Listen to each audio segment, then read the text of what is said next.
A lot of times people ask me, how should I use the wrist? Meaning that some people feel more comfortable in going just straightforward up and down, others have a more rounded way, okay, of developing the motion, having this kind of rotating motion. So there are differences in these two motions, and the main difference is that the vertical motions require us, since they go up and down, to raise the weight of the bones of our hands. Okay, if we are doing this, we have all the weight of the bones to lift. Instead, if we have this, there is no weight to lift because it's a rounded motion. You can feel it yourself.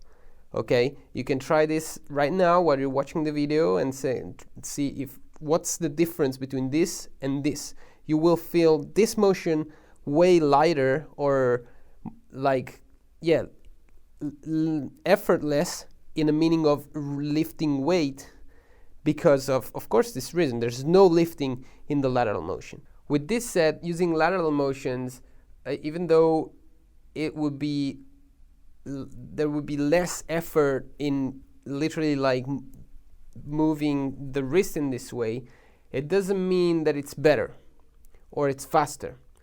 It might be more powerful, but we have more space to cover in each stroke, in each motion, because like the lateral motion allows you to have more space, but then covering all this space, you need to go back until a certain point to have a decent stroke. It requires more motion. There's more motion involved, even though you don't lift the bones. So theoretically, somebody can think, oh, I can go faster or get less tired because I don't have to raise. Having more space to cover actually slows things down. So it's still a good approach. It doesn't mean that it's bad, but because it might give you more power, and without feeling, all that effort. But you have to remember that there's more space to cover to do each stroke. So that's the benefit and downside of the lateral motion. More power, but more space, more motion to do. Right, instead, the vertical motions, you do have the weight lifting of the bones, but it requires less space to play, okay, to go faster. So it will give you maybe less power, even though you can still have a good volume, but it can give you a lot of speed. It's faster than the rounded motion. So in this case, we can actually learn both ways, both approaches, and use them in different ways.